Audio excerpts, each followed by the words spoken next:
चलिए, तो आज का टॉपिक है हमारा आधुनिक राजनीति के मूल स्रोत। तो सबसे पहले हमें ये पता होना चाहिए कि आधुनिक राजनीति है क्या, जिसके कुछ शब्द आपको देखने को सुनने को मिलेंगे। डेमोक्रेसी, लोकतंत्र, जनतंत्र, ठीक है, संसदीय शासन व्यवस्था, ठीक है, एक संविधान होना चाहिए, रूल ऑफ लॉ होना चाहिए, वो कोडिफाई होने चाहिए। एक जो नेशन पहले क्या क्या हुआ करता था, कंट्रीज, देश हुआ करते थे, ठीक है। देश का मतलब क्या होता है, ज्योग्राफिकल आइडेंटिटी। क्लियर। इसके बाद आगे बढ़ते बढ़ते ये एंशिएंट टाइम हम भारत के संदर्भ में समझे तो पहले भारत एक ज्योग्राफिकल आइडेंटिटी, छोटे छोटे टुकड़ों में बटा हुआ, फिर एक कंबाइंड करके वो एक भारत देश बन गया, ठीक है। पर वो ज्योग्राफिकल आइडेंटिटी है, लेकिन जब हम भारतीय कहते हैं तो वो नेशनैलिटी को दिखाता है, नेशन को दिखाता है। तो पहले नेशन का मतलब क्या है, nation is a cultural identity. कोई पाकिस्तानी है, कोई अफगानी है, कोई टर्की है, कोई इजिप्ट के हैं, तो कोई अमेरिकी है, कोई ब्रिटेन है, ब्रिटिश है ना, ब्रिटेन नहीं ब्रिटिश है। तो ये नेशन हो गया। नेशन का मतलब यहां पे क्या कहा गया, यूरोपीय जो आपके थिंकर्स थे, उनका मानना था नेशन का मतलब होता है one race, one language, one religion. और जो इस छोटे से तंग डेफिनेशन के अंदर नहीं आता है, वो नेशन का स्टेटस नहीं रख सकता। उन विचारों को ही नहीं पता कि भारत में मल्टी लैंग्वेज, मल्टी लिंग्विस्टिक है, डाइवर्सिटी इतनी ज्यादा कि पूरा यूरोप हमारा सिर्फ यूपी अकेला संभाल ले, राजस्थान अकेला संभाल ले।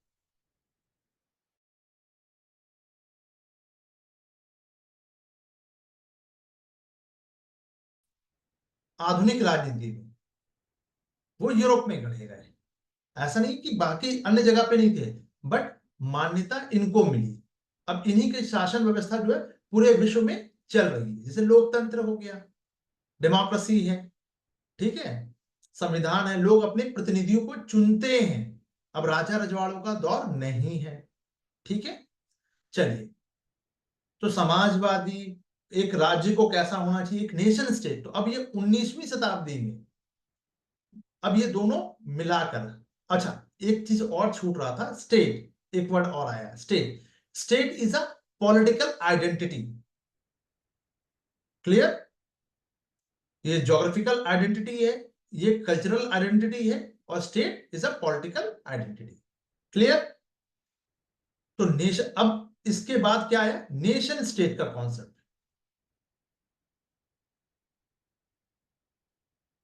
नेशन स्टेट का कॉन्सेप्ट आया, यानी राष्ट्र, देख लीजिए गलती से भी ये गलती मत कीजिएगा, राष्ट्र हल्का सा डैश राज्य।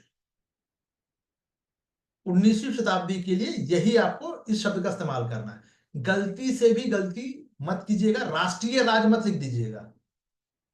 पूरा आंसर, ऐसे पूरा आंसर कट जाएगा। कहीं बुक्स में, कहीं नोट्स में, कहीं गलती से मिल भी जाए।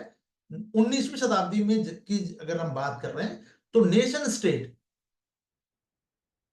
ये अर्थ समझ लीजिए। मेरा कटा है इसीलिए मैं आपको बता रहा हूं, मेरा कटा का मतलब 2005 में ये कट चुका है मेरा। मैंने गलती से राष्ट्रीय राज्य लिख दिया था, तो बहुत सुनने को मिला श्रेयसी वर्मा जी से, एलबी वर्मा से, बोले ये लिखा क्या है, इस आंसर ही पढ़ने से पहले उन्होंने फाड़ के फेंक दिया। बात समझ में आ रही है। चलिए, हाँ,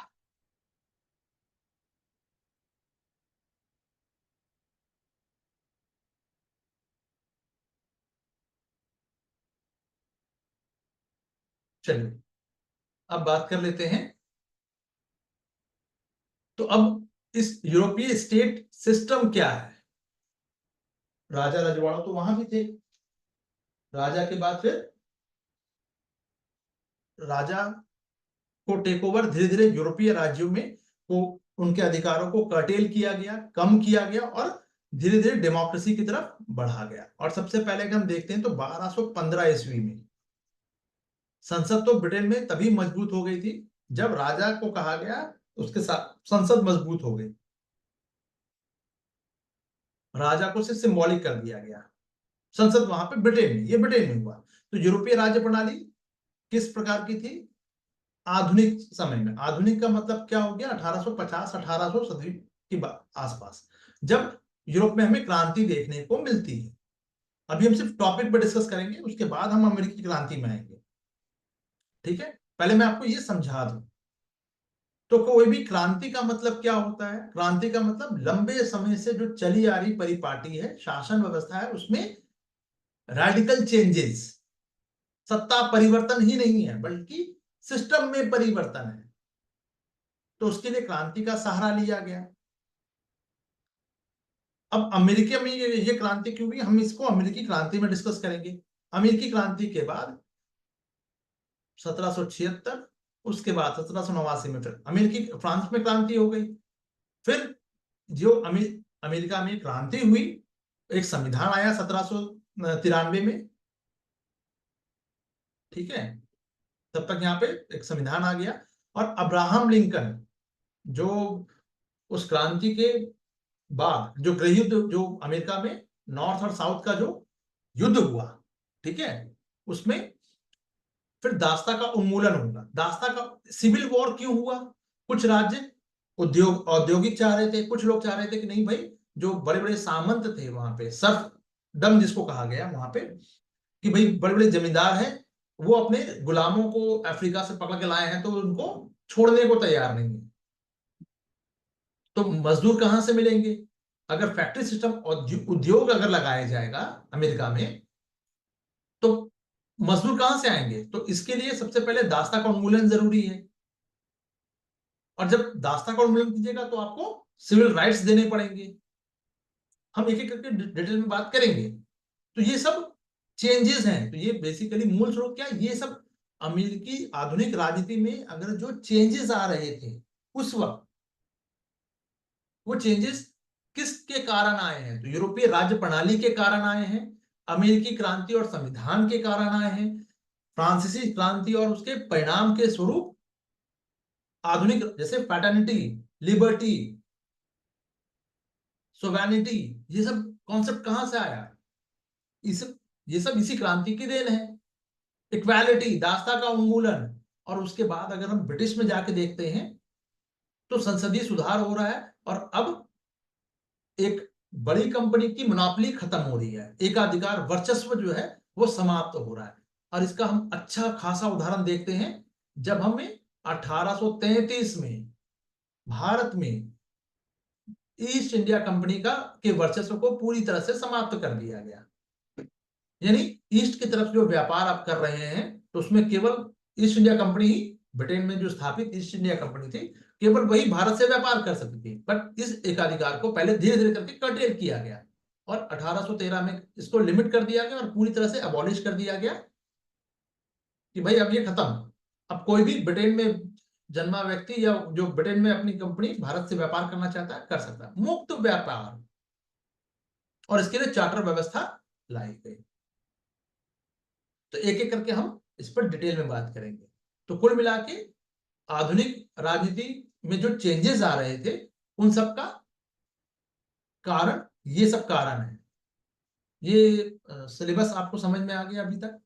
छोटे में क्रिप्स में समझा दिया, बहुत डिटेल में नहीं जाएंगे क्योंकि हम डिटेल में तो बात करेंगे ना अभी इसमें। क्लियर हो गया? चलिए अब वापस चलते हैं अपने पीपीटी पे।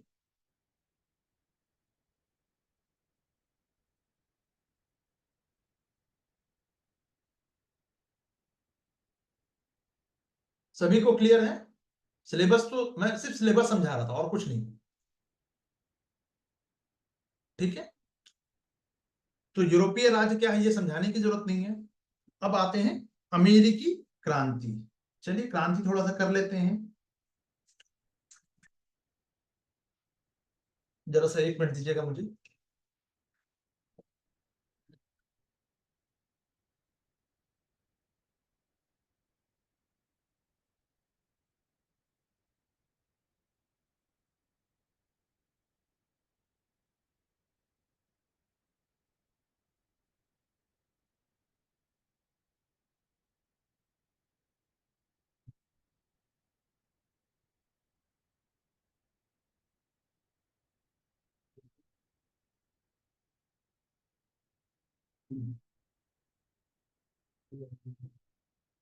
जरा मुझे 1 मिनट दीजिएगा, बस 1 मिनट।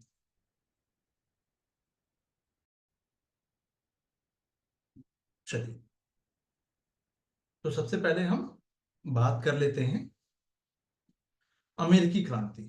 ठीक है, तो इस यूरोपीय व्यवस्था व्यवस्था में सबसे पहले अगर हम बात करें तो अमेरिकी क्रांति हुई क्यों, इसके पीछे का हम बैकग्राउंड जानेंगे। ठीक है, डिटेल में ऑलरेडी बात जो आपके नोट्स में मैंने आपको दिया है, एक रफली आइडिया पहले होना चाहिए कि ये अमेरिका में ये जो क्रांति हुई ये अमेरिका में क्यों हुई, इसके पीछे का बैकग्राउंड क्या था, किस वजह से हुई, ये कारण को जानेंगे। ठीक है,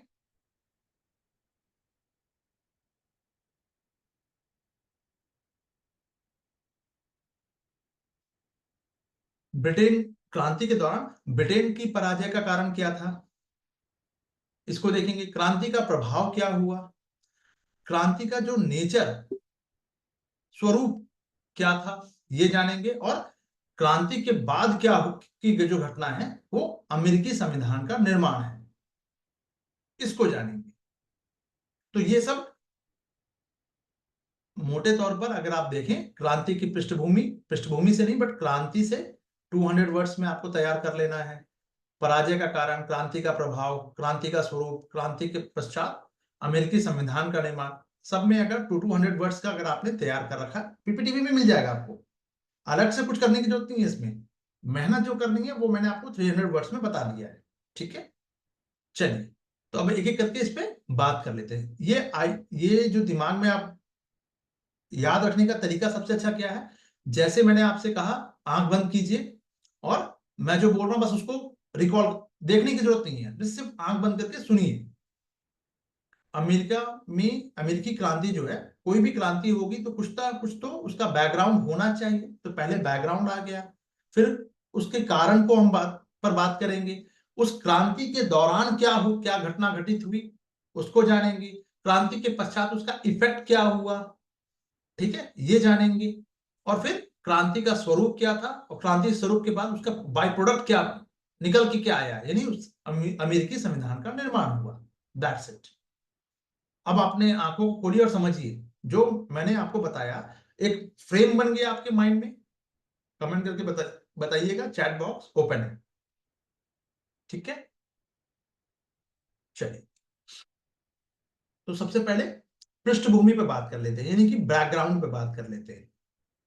ठीक है, बैकग्राउंड क्या है आपका, यानी अमेरिका का, कि सबसे पहले अमेरिका की जो खोज हो रही है, पहले ये समझ लीजिए। उसके पहले का भी बैकग्राउंड थोड़ा सा हम जानते हैं। ये यूरोप है, ईस्ट यूरोप, वेस्ट यूरोप। ठीक है, बिना मैप के ये पॉसिबल नहीं है।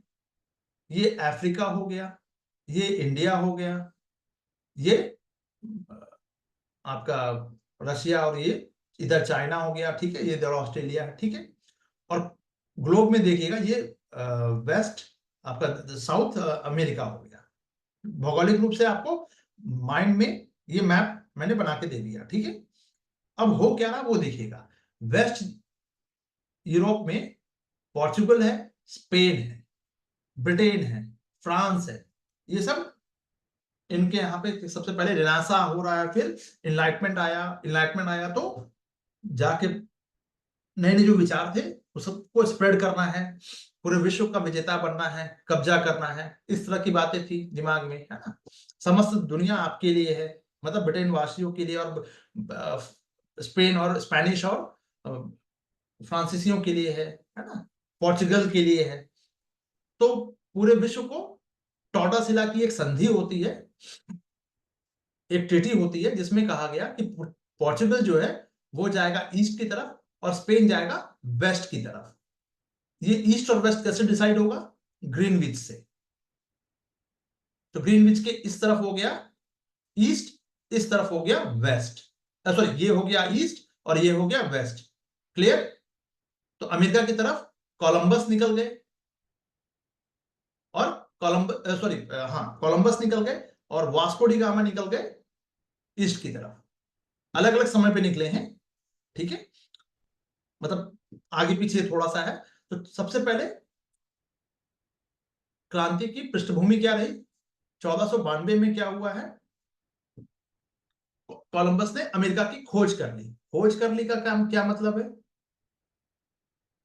खोज कर ली का मतलब कि पहले ये जो अमेरिका था, ये यहां से यहां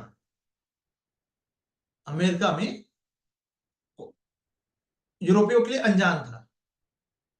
तो ये यहां आए और अमेरिका की खोज कर ली, ठीक है। अमेरिका पर अब क्योंकि स्पेन का यानी स्पेनिश सबसे पहले, मैंने अभी आपसे क्या कहा, स्पेनिश वेस्ट की तरफ गए और पोर्चुगीज ईस्ट की तरफ गए। अब समझ में आ गया? कमेंट करते चलिएगा, जितने अच्छे से समझिएगा उतना आपके लिए बेनिफिट होगा, ठीक है। चैट बॉक्स ओपन है, मैं देखता रहूंगा। चलिए, अब यहां पे भाई आपने यानी कि स्पेन ने अमेरिका को डिस्कवर किया, लेकिन पहले तो आपने डिस्कवर किया ना, पर उसके पहले तो लोग तो वहां रह रहे थे। तो अमेरिका के जो मूल निवासी थे, जिनको कहते थे रेड इंडियन, उनका राज था, वो कबीले थे, उनका अपना राज था। इन्होंने उसको रिप्लेस कर दिया, मार भगाया, उनको गुलाम बनाया, यही सब हुआ, ठीक है। लेकिन ये ओपन फॉर ऑल था, ये जो अमेरिका है, ठीक है। यूएस लिख दीजिए, यूएसए तो बाद में हुआ है। तो ये जो अमेरिका है ये बाद में, अब ये ओपन फॉर ऑल था, यानी कोई भी आएगा इस महाद्वीप पे कब्जा करो, अपनी कॉलोनी को स्टैब्लिश करो। क्लियर? अब क्या हो रहा है? अब अमेरिकी जो 18वीं सदी में अगर तक हम चलते हैं, तो जितने भी देश थे, बहुत सारे जो देश, जो वेस्ट यूरोप के जो देश थे, सब लोगों ने जा जाके अपनी अपनी कॉलोनी स्टैब्लिश कर ली थी यहाँ पे, छोटे छोटे, ठीक है। 18वीं सदी तक आते आते इसमें ब्रिटेन और फ्रांस जो है, ब्रिटेन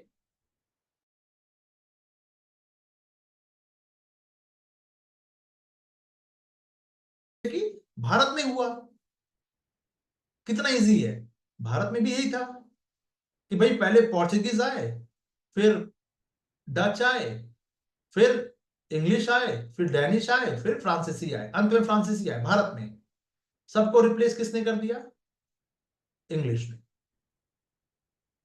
सब पर विजय प्राप्त कर ली, यही हुआ ना, डोमिनेंस इनका हो गया। सेम यही चीज था, सेम यही कहानी अमेरिका में हो रही है। कौन कौन कब्जा जमा रहा है? ब्रिटिश, ठीक है। कमेंट सबको करना है, और एक ही बच्चा कमेंट कर रहा है तो चलिए, मर्जी है आपकी, अब मैं कुछ नहीं कहूंगा आगे। तो अब हुआ ये कि ब्रिटिश की जो भी, इन्होंने क्या किया, रिप्लेस कर दिया, स्पेन की नौसेना को रिप्लेस करके अपनी व्यापारिक बस्तियों का निर्माण कर लिया अमेरिकी क्षेत्रों पर। किसने? ब्रिटेन ने। स्पेन वालों का पहले कब्जा था, डिस्कवर तो स्पेन ने किया, स्पेनिश ने किया था, ठीक है। और अब उसको रिप्लेस कर दिया, और प्रारंभ में अमेरिका में 13 बस्तियां बसाई गई। क्लियर? चलिए, अब अमेरिका पश्चिम दुनिया में और नई दुनिया का हिस्सा बन गया, यानी कि अब सब लोग जानने लगे अमेरिका को भाई कि हाँ उनकी अपनी कॉलोनी है, ब्रिटिशर्स की अपनी, उन्हें उपनिवेश स्थापित कर दिए हैं। और ये ऐसा हुआ क्यों? ऐसा क्यों हुआ? क्योंकि यूरोप में पुनर्जागरण कालीन चेतना थी। पुनर्जागरण का मतलब रिनायसा, अब वापस आइए। अगर मैंने आपको पहले दिन ये पुनर्जागरण नहीं बताया होता तो आपको आज नहीं समझ में आता कि ये पुनर्जागरण कहां से आया। यानी फिर से सो के लंबी जो सो के उठने की बात है, पुनर्जागरण, फिर से जागना। तो जागना मतलब क्या? लंबे समय तक सोया हुआ था यूरोप? नहीं, वो कॉन्सियसनेस था कि हम फिर से जागे हैं तो कुछ नया करेंगे। तो इस पुनर्जागरण चेतना में क्या था, 90% ब्रिटिशर्स में के पास कब्जा गया और 10% जो है अन्य लोगों के पास या अन्य देशों के पास। अमेरिका अब नई दुनिया का हिस्सा बन गया। नई दुनिया मतलब अब वेस्ट, पूरे नई दुनिया का मतलब क्या है कि जो पहले अंधकार में था, कि अमेरिका नामक किसी को, वहां पे आदिवासी रह रहे थे, वहां के रेड इंडियंस रह रहे थे, जिनके बारे में कोई नहीं जानता था। अब सब लोग जानने लगे, सब लोग मतलब पहले ब्रिटिश से जानने लगे, व्यापार होने लगा तो सबको पता चल गया धीरे धीरे। तो अमेरिका में आने वाले यूरोपीय थे। अमेरिका के जो मूल है वो रेड इंडियंस थे। तो अब मानवतावाद पे बल दिया गया और कहा गया कि भाई नया यूरोप, जहां पुनर्जागरण कालीन धार्मिक कर्मकांड की आलोचना हो रही थी उस वक्त, यानी जब ये पुनर्जागरण हुआ तो धर्म को कहा गया कि भाई ये धार्मिक बातें नहीं चलेंगी, हमें नई नई चीजें डिस्कवर करनी है, मानव को की महत्ता को स्थापित करना है। ये सब फर्जी बातें थी, ठीक है, धर्म के आडंबर से मुक्त होने की बात थी। लेकिन कुल मिला के धर्म, क्योंकि जहां पे धर्म और राज्य में, धर्म में, रिलीजन में और स्टेट में कॉन्फ्लिक्ट हो रहा हो, वहां पे स्टेट की विजय थी। यानी अब स्टेट स्पॉन्सर्ड क्या होगा, चर्च की स्थापना होने लगी। और ब्रिटेन में क्या था, हम देखते हैं पुराने समय से ही 1215 में, अभी मैंने बताया ना, राजा और संसद के बीच में एक टाई अप हुआ। राजा को कहा गया कि ठीक है, आप अपने वंश के अनुसार राजा राज करते रहिए, लेकिन हमारे कानून हम बनाएंगे, आपकी राजा की पदवी हम समाप्त नहीं करेंगे। तो आज भी रानी का वहां पे सिंबॉलिक रूप से रानी है, लेकिन ब्रिटेन की जो संसद है वो कानून का निर्माण करती है, ठीक है। तो ब्रिटेन में संवैधानिक राजतंत्र था। संवैधानिक राजतंत्र का मतलब राजा तो होगा मगर संविधान के अनुसार चलेगा, राजा निरंकुश नहीं हो सकता, ठीक है। तो ब्रिटेन में नागरिक अधिकारों को मान्यता मिल गई। जब संवैधानिक राजतंत्र का मतलब अब नागरिक अधिकार की परवाह करना पड़ेगा राजा को, यही बात है ना। चलिए, तो अमेरिका में अब जो, जैसे कि आप ऐसे समझिए, आप भोजपुरी बोलते हैं और आप अमेरिका में गए और आपके कुनबे में 50 लोग हैं, 100 लोग हैं, अमेरिका में गए, तो आपस में बात कीजिएगा तो भोजपुरी में बात कीजिएगा, मगही में बात कीजिए, जो आपकी लैंग्वेज है, तमिल में बात कीजिएगा, तेलुगु में बात कीजिएगा, जो भी आपकी मदर टंग होगी, है यही चीज कॉन्स्टिट्यूशनल मोनार्की, बिल्कुल। और राष्ट्र ये जबरदस्त। ये 1 मिनट, किसकी आवाज आई है? चलिए, अब नहीं आएगी। तो जो भी खान पान, व्यवहार, आचार व्यवहार, सोच, सब ये लेके ब्रिटिश जब जा रहे हैं कहीं भी, तो अब कंप्लीट पैकेज के साथ जा रहे हैं। पैकेज का मतलब उनका पहनावा क्या है, उनकी बोलचाल, उनकी भाषा, उनका सोचना, उनका फूड हैबिट, सब लेके जाएंगे। तो ये नई प्रवृत्ति जो थी अब अमेरिका की प्रवृत्ति हो गई, क्योंकि मैक्सिमम जो जो 13 बस्तियां बसाई गई वो ब्रिटेन द्वारा बसाई गई। कहां बसाई गई? अमेरिका में बसाई गई। क्लियर हुआ? क्लियर है? चलिए,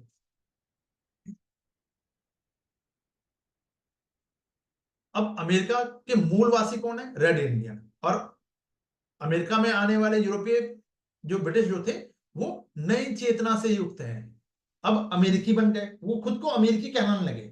यानी अगर जैसे 5 साल 10 साल के लिए अभिषेक गौतम अमेरिका चले गए और वहीं रह गए, तो अब अपने आप को क्या कहेंगे वो? इंडियन या अमेरिकन? कहेंगे नहीं यार, अब तो मैं अमेरिकन हूं, British American, Indian American, Indo American कह लेंगे। ठीक इसी तरह से अब जो ब्रिटिशर्स जो लोग थे, जो अमेरिका जाके बस चुके थे, 2-3 पीढ़ियां खप चुकी थी उनकी वहां पे, उन्होंने अपनी संस्थाएं बना ली थी। अब उनका बहुत अटैचमेंट नहीं रह गया ब्रिटिशर्स से, वो अपने आप को बिल्कुल डिफरेंट नहीं यार। इसीलिए ब्रिटिशर्स इंग्लिश अलग है, अमेरिकन इंग्लिश अलग है, एक्सेंट में बिल्कुल डिफरेंट है, बिल्कुल तो नहीं बट है, ठीक है। तो इंग्लैंड में अब उस दौर में क्या है, राजनीतिक अस्थिरता का दौर था, यानी कि सत्ता आ रही है या जा रही है। तो राजतंत्र और संसद के मध्य अब कॉन्फ्लिक्ट चल रहा था उस वक्त का दौर था। तो 7 सप्तवर्षीय युद्ध भी हो गया, और ये सप्तवर्षीय 7 सालों का जो युद्ध है वो ब्रिटेन और फ्रांस के बीच में हुआ। युद्ध में भले इंग्लैंड विजयी रहा, परंतु खर्चा ज्यादा हो गया, वित्तीय बोझ बढ़ गया। परिणाम क्या हुआ? इंग्लैंड पर वित्तीय बोझ बढ़ गया। और ये वित्तीय बोझ को कम करने के लिए सबसे अच्छा तरीका, जब सरकार युद्ध लड़ती है, कोई भी सरकार युद्ध लड़ती है, तो युद्ध में पैसे खर्च होते हैं, और जब पैसे खर्च होते हैं तो उसका कंपनसेट कहां से होगा? आप पर टैक्स लगा के। तो ये अपने लोगों पर, ब्रिटेन पर टैक्स ना लगाकर इन्होंने, क्योंकि भाई ऐसे फिर गड़बड़ हो जाएगा, लोग रिवोल्ट करेंगे, विरोध करेंगे, तो क्यों ना हम उपनिवेश जो हमने बना रखे हैं, ब्रिटिश वासियों ने जो अमेरिका में उपनिवेश स्टैब्लिश कर रखे थे, उस उपनिवेश पर टैक्स लगा दिया गया। अमेरिका ने कहा कि अब अमेरिकी लोग जो ब्रिटिश, जिनका ओरिजिन ब्रिटिश ही है, लेकिन उनको लगा कि भाई युद्ध आपने लड़ा और खर्चा हम दे। ये तो वही बात हो गई कि मैं मैकडोनल्ड जाऊं, बर्गर और पिज्जा वो सब क्या है, वो सब खाऊं, और उसके बाद बिल कौन भरेगा? कौन भरेगा बिल? मोहित कुमार चलेगा। मोहित कुमार कहेगा क्यों, मैं क्यों भरूं सर, पार्टी आपकी, आहुति हमारी। बात यही थी, तो असंतुष्टि का कारण। अब अमेरिकी कहते हैं कि भैया हमारे ब्रिटिश संसद ने लगाया है, पर हमारा तो कोई प्रतिनिधि तो है ही नहीं यहाँ पे, तो टैक्स किस बात का? ठीक है। कनाडा, अब देखिए अमेरिका के जस्ट ऊपर में है कनाडा, फ्रांसीसी नियंत्रण वाले क्षेत्र पे ब्रिटिश नियंत्रण स्थापित हो गया था, यानी कनाडा पर फ्रांसीसियों का कब्जा था। अब फ्रांस सप्तवर्षीय युद्ध में ब्रिटिश जीत चुके थे, तो उनके उपनिवेश पे कब्जा ब्रिटेन ने कर दिया और औपनिवेशिक आर्थिक कानून इंपोज कर दिया। ठीक है। तो अब इसका बेसिक फाउंडेशन जो है, थोड़ा बहुत आपको समझ में आएगा। मोहित कुमार जी कहाँ चले गए? फिर ये बाहर घूमने चले जाते हैं छोटे बच्चे की तरह, और फिर कहते हैं कि सर समझ में नहीं आया, मैं बहुत मेहनत कर रहा हूं। मोहित कुमार है? देखिए कमेंट ही नहीं आ रहा है। तो कमेंट कौन करेगा? मुंह से क्या चलेगा? पहले सुनिए तो। कमेंट करना जरूरी है, एक्टिव पार्टिसिपेशन जरूरी है सभी का।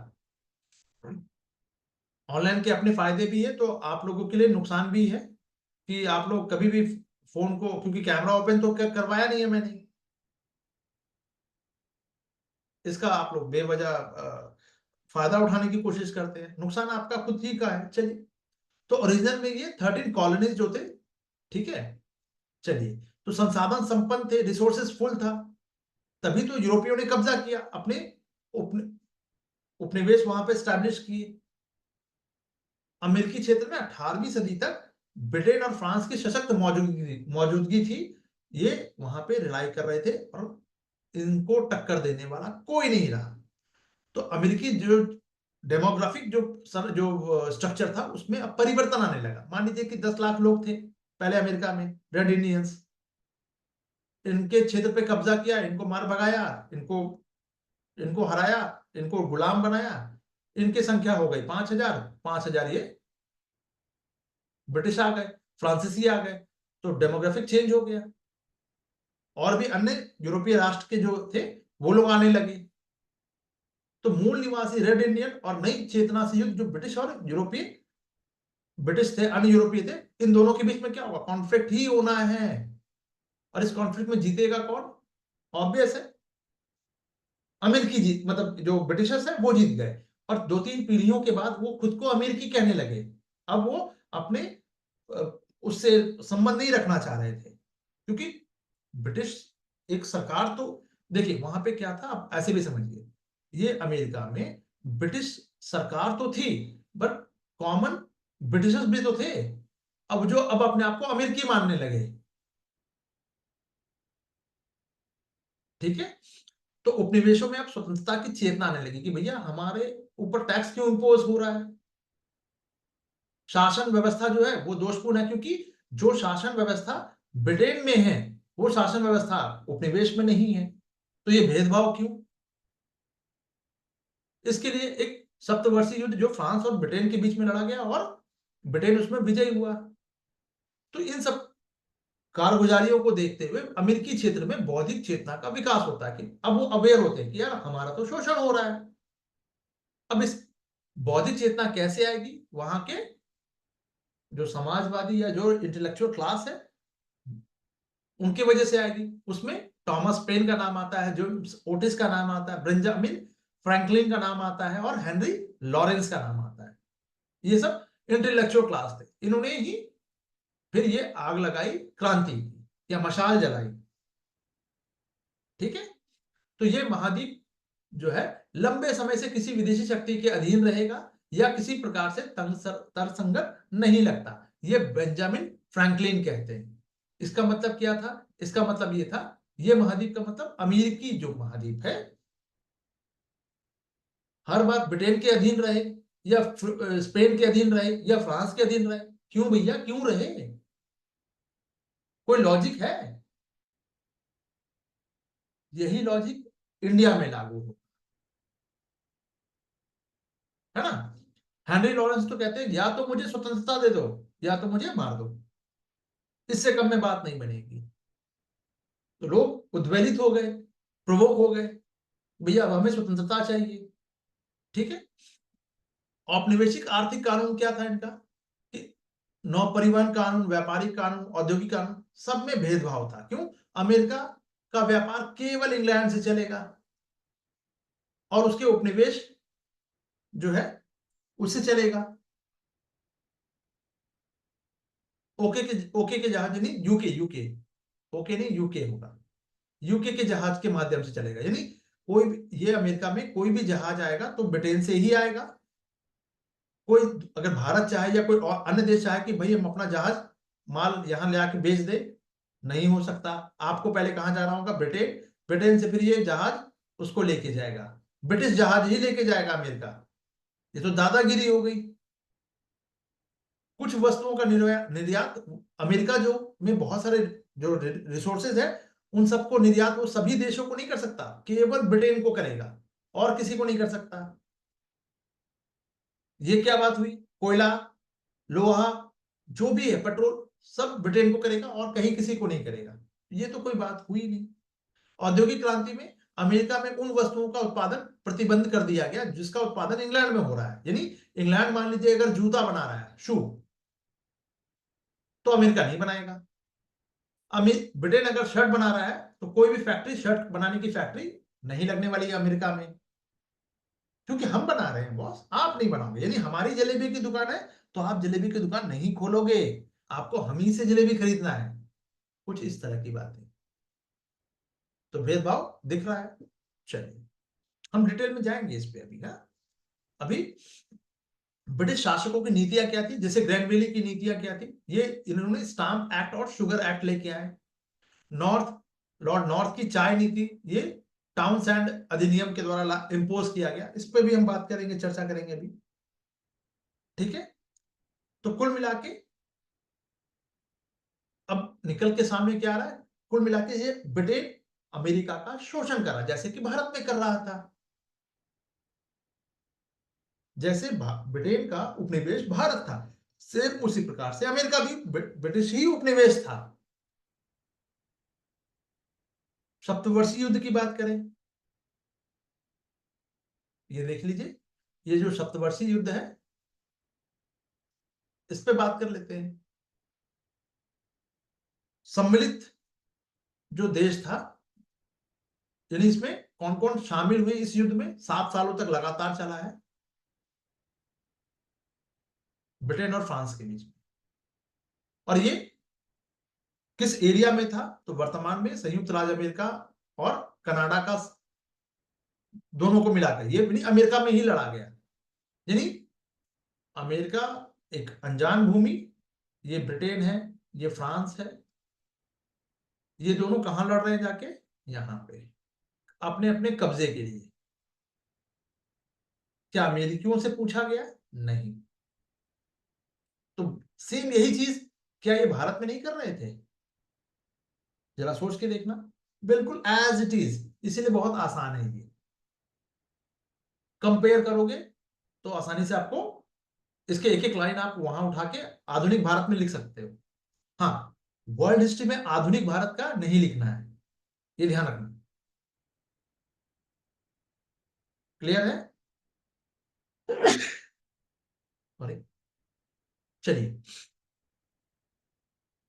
एग्जाम्पल जब भी दीजिएगा आधुनिक भारत में तो वर्ल्ड हिस्ट्री का दे सकते हैं आप, लेकिन वर्ल्ड हिस्ट्री में आधुनिक भारत का एग्जाम्पल नहीं जाएगा। क्लियर? चलिए, अब परिणाम क्या हुआ? युद्ध में फ्रांस की पराजय हो गई, ब्रिटेन जीत गया है भाई। और जो जहां भी फ्रांसीसी उपनिवेश या उनका कब्जा था, अब उसको टेक ओवर कर लिया ब्रिटिश ने। युद्ध में विजय तो हो गया, लेकिन खर्चा भी तो बहुत ज्यादा हो गया, वित्तीय बोझ पड़ गया। अब इस वित्तीय बोझ को कम करने के लिए अमेरिकी क्षेत्र जो एक्वायर किए गए थे उस पर लगा दिया टैक्स ब्रिटेन ने।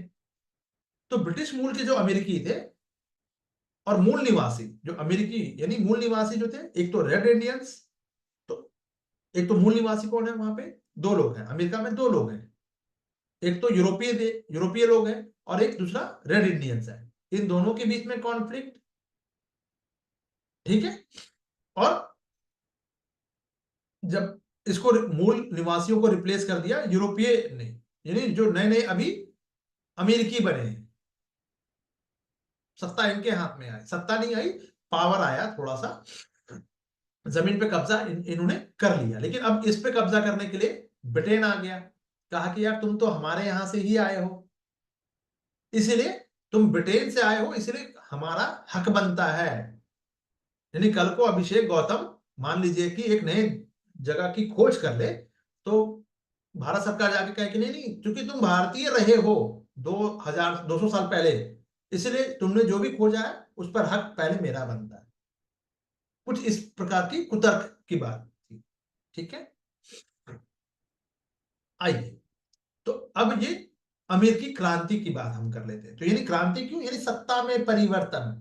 सत्ता में परिवर्तन का मतलब ये हुआ कि शासन व्यवस्था में परिवर्तन, केवल सत्ता नहीं, शासन व्यवस्था में भी परिवर्तन होना है, ठीक है। तो क्रांति के दौरान ब्रिटेन की पराजय का कारण क्या था? यानी ब्रिटेन इस क्रांति में उसकी सत्ता को उखाड़ फेंका गया। तो सबसे पहले हम उसके नेचर को जान लेते हैं।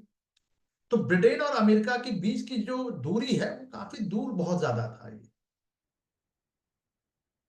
भौगोलिक दूरी ज्यादा थी। और विस्तृत अमेरिकी तट जो है, अमेरिका चारों ओर से देखिए समुद्र से घिरा हुआ है।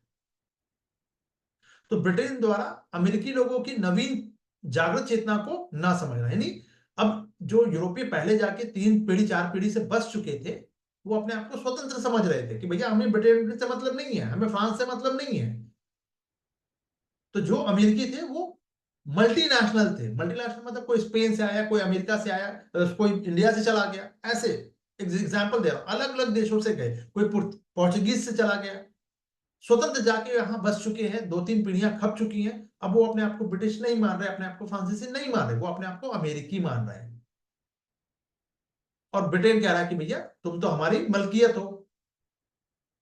तो ब्रिटेन ये नहीं समझ पाया कि भाई अब ये बिल्कुल नई मेंटालिटी के हो चुके हैं, अब इन पर बस नहीं चलने वाला, और ये लगे हैं अपना इंपोज करने में कि तुम हमारे गुलाम हो, क्योंकि तुम्हारे फोर फादर कभी ब्रिटिशर्स हुआ करते थे। तो फ्रांस सहित अन्य यूरोपीय राष्ट्र जैसे स्पेन है, हॉलैंड है, इन लोगों ने अमेरिकी, जो नए अमेरिकी लोग हैं, उनका समर्थन कर दिया। क्यों कर दिया? जलनवश। क्यों? क्योंकि फ्रांसिस भाई युद्ध में हराया है ना, सप्तवर्षीय युद्ध में फ्रांस को हराया है, स्पेन को हराया, हॉलैंड को हराया है। तो इसीलिए इन्होंने अप्रत्यक्ष रूप से इन लोगों का समर्थन कर दिया। इन देशों ने, फ्रांस, अमेरिका, हॉलैंड जैसे देशों ने यहाँ के नए जो अमेरिकी बने थे इनका समर्थन किया। यानी ब्रिटेन का डायरेक्ट हम लड़ नहीं सकते, पर इनका समर्थन तो कर ही सकते हैं। अब इस क्रांति का नेतृत्व किसके हाथ में होगा? जॉर्ज वॉशिंगटन के हाथों में। क्लियर? अब एक क्रांति का प्रभाव क्या पड़ेगा, किस पे प्रभाव पड़ा, पहले वो देख लेते हैं। अमेरिका पे, ब्रिटेन पर, फ्रांस पे और भारत पे, ये 4 पे हम क्या इफेक्ट पड़ा वो देखेंगे। अभी डिटेल में जाके देखेंगे एक एक करके। क्रांति का स्वरूप क्या था? तो मध्यवर्गीय स्वरूप, यानी 1857 की क्रांति कुछ याद होगी थोड़ी बहुत। देखिए वही सब चीजें एज इट इज है, कोई चेंजेस नहीं। वही मध्यवर्गीय स्वरूप था, मिडिल क्लास वाला, या प्रगतिशील स्वरूप, कुछ प्रोग्रेसिव थॉट नेचर का था, या उपनिवेशवाद विरोधी स्वरूप, क्रांति और स्वतंत्रता संग्राम संबंधी स्वरूप। इसी तरह के कोई भी एक स्वरूप निश्चित रूप से नहीं कहा जा सकता। क्यों? क्योंकि it's a matter of subjectivity. Okay, so क्रांति के पश्चात क्या हो रहा है?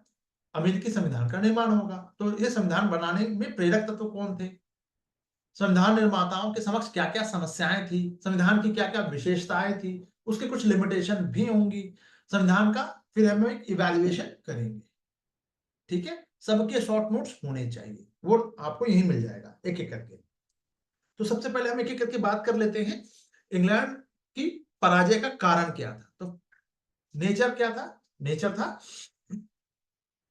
ठीक है, फ्रांस, जो प्रकृति जो थी, फ्रांस, प्रकृति फ्रांस और जॉर्ज वॉशिंगटन। ठीक है, इंग्लैंड में की पराजय, जब ये तीन लोग, यहां पराजय का कारण क्या था? उसका नेचर था, फ्रांस भी है और जॉर्ज वॉशिंगटन भी है। इंग्लैंड क्यों हारा? ये तीन वजहों से हारा। क्यों हारा? तो इंग्लैंड की पराजय की प्रकृति को एक बड़ा कारण माना गया। क्यों? क्योंकि भौगोलिक दूरी ज्यादा थी और तुरंत रिएक्शन देना बहुत मुश्किल था। अमेरिकी समुद्री तट बहुत ज्यादा अत्यधिक विस्तार थी। तो ये ब्रिटिश कहां से लड़े, कैसे लड़े? क्योंकि इतना बड़ा एरिया को घेरना, ब्रिटेन तो खुद ही छोटा सा है और ये अमेरिका है, कहां कहां घेरोगे भाई? ये पूरा कोस्टल एरिया है। तो इसके लिए चुनौती बन गया। और अमेरिकी लोगों को की शक्ति को ब्रिटेन ने कम करके कह रहे ये लोग क्या कर लेंगे। वस्तुतः ब्रिटिश सरकार अमेरिकियों की मांग को समझ नहीं सके कि अमेरिकी बस्तियां अब राष्ट्र का रूप ले रही हैं, एक नेशन बन रहा अमेरिकी। और यही चीज इन्होंने भारत में की कि भारतीय हो गए हैं सब। अब एक जो छोटे छोटे कुनबे को आपने जीता था, अब वो सब मिलकर भारतीय का एक एहसास आ चुका है, चेतना उनके अंदर जागृत हो चुकी है। तो अब एक राष्ट्र के अधीन बनाए रखना, एक राष्ट्र को अधीन, लंबे समय तक अधीन, आप किसी भी, मान लीजिए आज भारत पाकिस्तान को कब्जा कर ले और पाकिस्तान के अंदर वो एक, हर पाकिस्तानी के अंदर एक जज्बा कि हम पाकिस्तानी हैं, सपोज, वैसे तो नहीं है, उनके अंदर अगर ये है तो आप उसको लंबे समय तक अधीन बना के नहीं रख सकते, पॉसिबल नहीं है। पर यह बात अलग है कि पाकिस्तान को वहां के लोग ही एंडोर्स नहीं कर रहे, पर अफगानिस्तान के लिए ये चीज नहीं कही जा सकती, हर व्यक्ति अफगानी है। तो नेशनलिज्म अमेरिका के लिए भी भारी पड़ रहा है ना। चलिए, तो दरअसल हुआ क्या कि अमेरिका अब धीरे धीरे जवान हो रहा है, बड़ा हो रहा है, वयस्क हो रहा है। उसका जो उपनिवेश, जो ब्रिटिशर्स लोगों ने उपनिवेश स्थापित किए थे, अब वो मेच्योर हो चुका है। तो मेच्योरिटी में क्या आती है? खुद से डिसीजन लेने की बात आती है। तो वयस्क होते हुए राष्ट्र एक आकार ले रहा था, एक शेप ले रहा था। अब ब्रिटिश सरकार इस बात को समझ नहीं पा रही थी कि नेचर क्या है इसका, क्यों भड़केगा ये, क्यों है, चलो डंडे से दबा देंगे। नहीं दबा सकते। भारत में भी यही हुआ। ठीक है, तो इंग्लैंड का मानना था कि अमेरिकी जो है औपनिवेशिक वस्तुओं में मूलतः ब्रिटेन मूल के लोग हैं। तो हम, तो ब्रिटिश ये संस्थाओं में विश्वास रखेंगे, तो ब्रिटेन से अलग होने की बात वो कभी करेंगे नहीं। अनुमान हो गया गलत। और अमेरिकी, इंग्लैंड अमेरिकियों से युद्ध से पहले कोई तैयारी कर नहीं पाया। अमेरिकी क्रांति के दौरान यूरोपीय शक्तियां ने भी अपनी स्वार्थ पूर्ति, नजर आया कि भैया दुश्मन का दुश्मन दोस्त होता है। तो अमेरिकी लोगों को समर्थन कर दिया, ब्रिटेन को कहा कि अच्छा तुम हमको युद्ध में हराए हो, फ्रांस हॉलैंड ने कहा अच्छा हमें युद्ध में हराया था ना, चलो हम अमेरिका का समर्थन करते हैं। तो फ्रांस से बहुत सारे लोग चले गए, अमेरिकी स्वतंत्रता संग्राम में पार्टिसिपेट कर लिया। और फिर वापस जब आए तो कहा यार यहाँ हम वहां लड़के आए हैं स्वतंत्रता दिला के, और यहाँ पे लुई 14 जो है राजा हम पर अत्याचार कर रहा, तो वहां भी क्रांति हो गई 1789 में। तो इसी क्रम में वे अमेरिकियों का सहयोग करने लगे। ठीक है,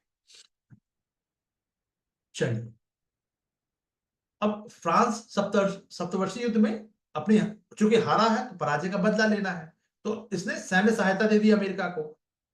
हॉलैंड ने की जो रुचि थी वो दक्षिण पूर्वी एशिया में थी,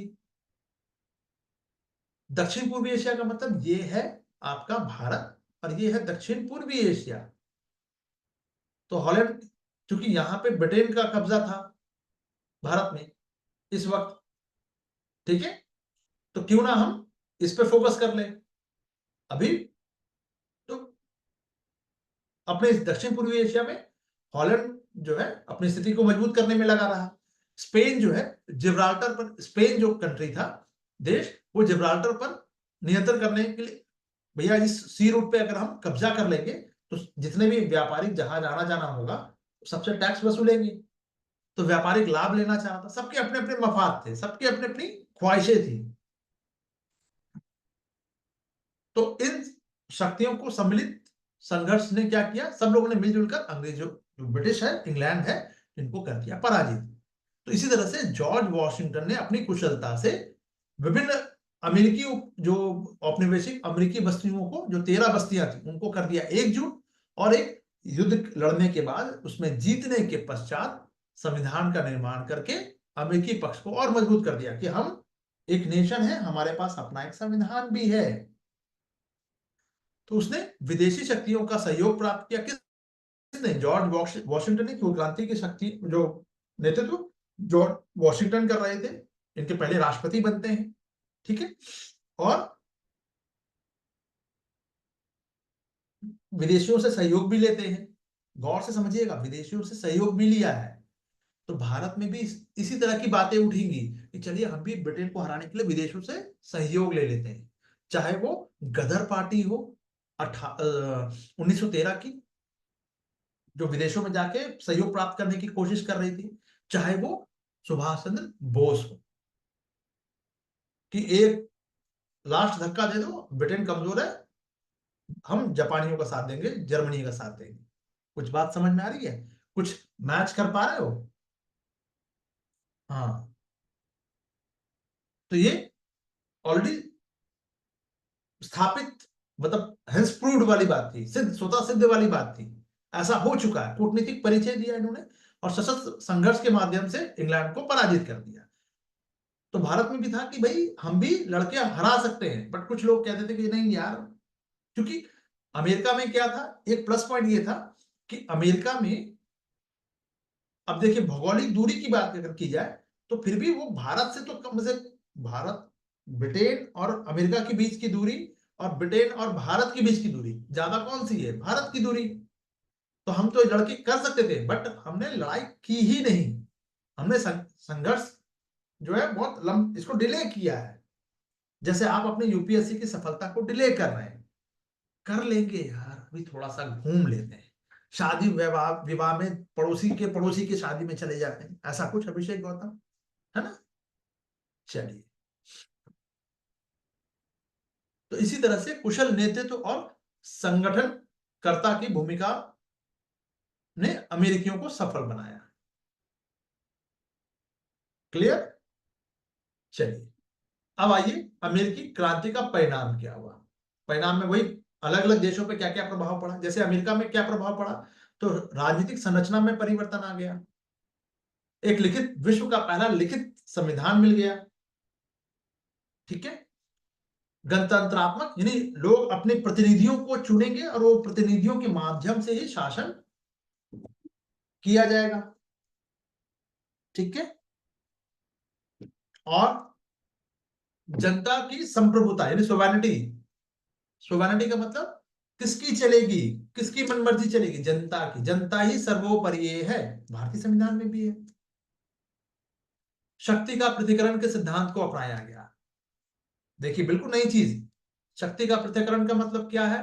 पॉलिटी में भी ये क्वेश्चन आता है, इस बार मेंस में भी आएगा, आना ही है इस बार पॉलिटी में। ये व्यवस्थापिका, कार्यपालिका और न्यायपालिका तीनों अलग अलग होंगी। एक संस्था कानून बनाएगी, दूसरा उसको एग्जीक्यूट करेगी, तीसरा देखेगी कि भाई शासन जो है वो कानून के अनुसार चलाया जा रहा है कि नहीं। मोटे तौर पे यही, ठीक है। तो शक्ति के पृथक्करण का सिद्धांत अपनाया गया, मानवाधिकारों की घोषणा की गई कि सभी मानवाधिकार है, सबको मानवाधिकार, जन्मजात मिलने चाहिए, और धर्मनिरपेक्ष, वर्ड समझ लीजिएगा, धर्मनिरपेक्ष यहाँ पे यूरोपियों के लिए धर्मनिरपेक्ष शब्द सही है, क्योंकि इनका रिलीजन है। हमारे यहाँ पे ये पंथ निरपेक्ष हो जाएगा। इंडिया के संदर्भ में बात करेंगे तो ये पंथ निरपेक्ष होगा। क्लियर? यूरोप में लिखिएगा तो धर्मनिरपेक्ष ही लिखिएगा। उनका धर्म, उनका रिलीजन एक है। हमारे यहाँ पे धर्म और रिलीजन एक नहीं है। ये अब्राहमिक रिलीजन को कहा जाएगा धर्म, यानी जिसमें पैगंबरवाद की अवधारणा है। ठीक है, चलिए। तो धर्मनिरपेक्ष राष्ट्र के रूप में, कि धर्म और राज्य जो है अलग अलग रहेंगे। धर्मनिरपेक्ष का मतलब राज्य जो है उसका धर्म से कोई लेना देना नहीं होगा। क्या भारत में ऐसा है? नहीं है। क्लियर? चलिए, अब पूंजीवादी प्रणाली व्यवस्था स्थापित हो गई। कैपिटलिस्ट जो सिस्टम है वो स्थापित हुई, समाजवादी नहीं हुई, पूंजीवादी। यानी कि अब बड़े बड़े जो जिनके पास पैसा है वो अपना फैक्ट्री लगाएं, व्यापार करें। ठीक है, तो उद्योगों की स्थापना और व्यापार करने की पूर्ण स्वतंत्रता होनी चाहिए। मुक्त व्यापार की नीति लागे। कोई भी व्यक्ति कहीं भी व्यापार कर सकता है, कितना भी क्वांटिटी हो, किसी भी देश से करे। इससे क्या हुआ? व्यापार करने से आर्थिक गतिविधियों को बढ़ावा मिला। अब पैसे मध्य वर्ग के पास आए, पैसा आया तो शक्तिशाली बने लोगों। पर मिडिल क्लास जो है वो थोड़ा सा रिच हो गया। ठीक है, पर क्या अमेरिका में सभी लोग खुश थे? तो जवाब है नहीं। तो क्यों? क्योंकि अमेरिका में जो मूल निवासी थे वो रेड इंडियंस, उनको तो हरा दिया गया। उनके मानवाधिकार की कोई बात ही नहीं कर रही थी। ठीक है, तो उनको तस्कर और दास कहा गया भाई। क्लियर है?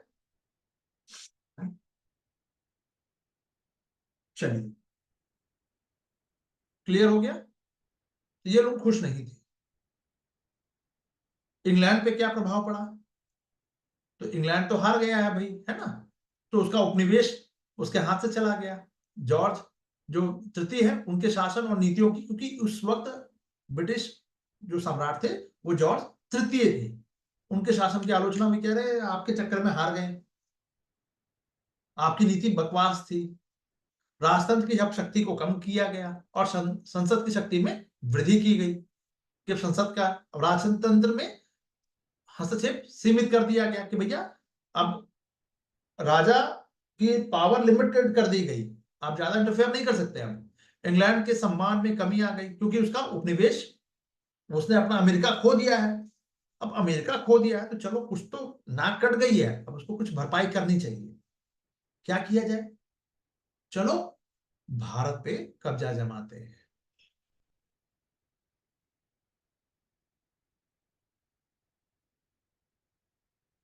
शिवांगी जी, मुक्त व्यापार वाली वही है जो, नहीं सोवियत संघ वाली नहीं। ना ना ना ना ना, सोवियत संघ वाली समाजवादी है। मुक्त व्यापार का मतलब कोई कहीं से भी व्यापार करेगा, कोई लिमिटेशन नहीं होगा, उसमें कोई रोक नहीं होगी। मुक्त व्यापार का मतलब यही है। जैसे अभी मुक्त व्यापार के हामी जो है WTO मुक्त व्यापार की बात करता है, लेकिन ये मुक्त व्यापार जो है बड़ी मछली छोटे मछली को खा जाएगी। इसलिए भारत इसका विरोध करता है कि पूर्णतः मुक्त व्यापार नहीं होना चाहिए, यानी टैक्स आप नहीं लगाओगे भाई। तो अमेरिका से, तब तो फिर अमेरिका से जितने भी अनाज है वो अमेरिका से इंपोर्ट कर लिया जाएगा। ठीक है, कुछ सस्ती गाड़ियां यहाँ कोई खरीदेगा नहीं, सब इंपोर्ट कर लिया जाएगा बाहर से।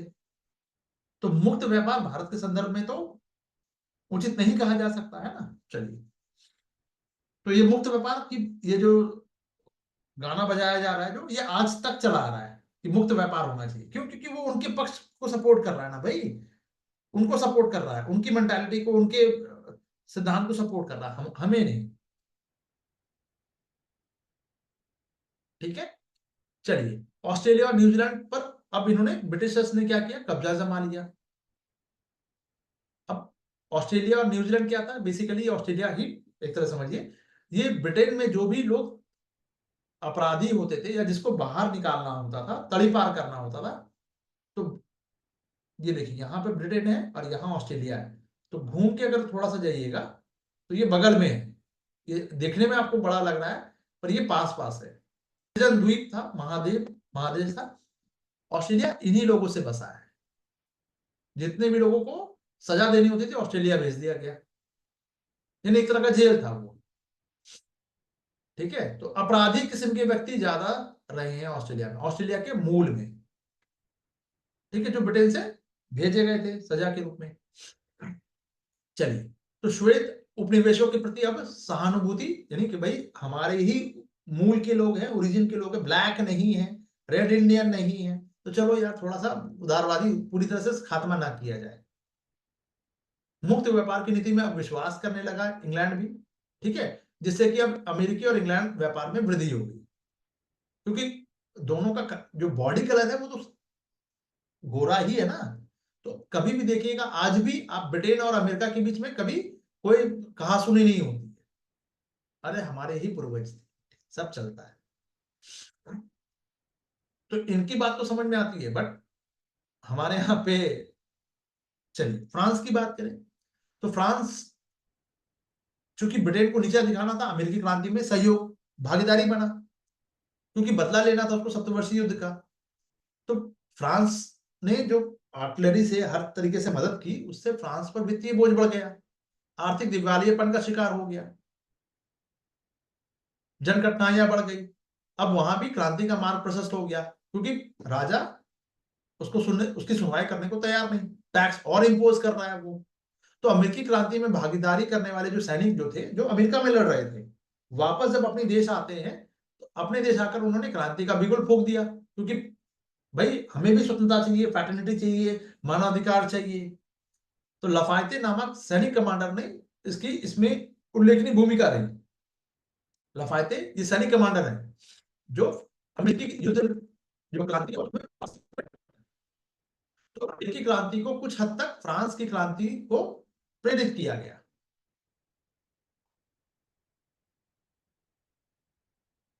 क्या हुआ?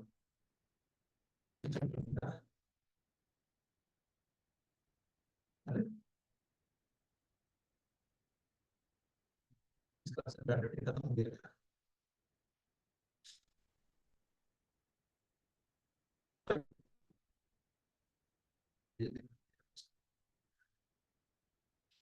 चलिए माफ से कर लेते हैं। तो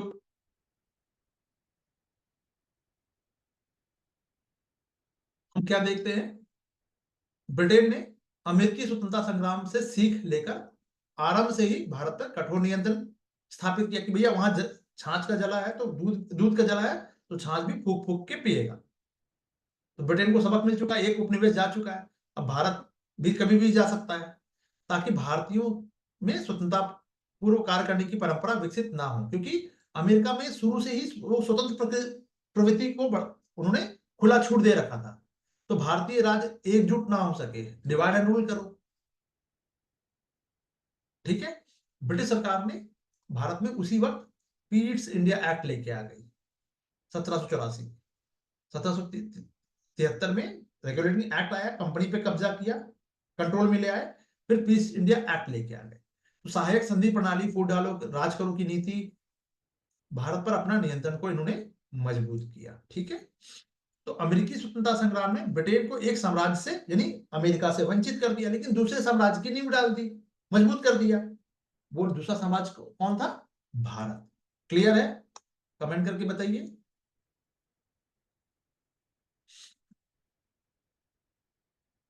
ये अचानक क्या हुआ? चलिए, अमेरिकी क्रांति के स्वरूप पे बात करते हैं। ठीक है, स्वरूप पे बात कर लेते हैं जरा सा। तो ऑब्वियस है कि कोई एक स्वरूप हम निश्चित रूप से नहीं कह सकते।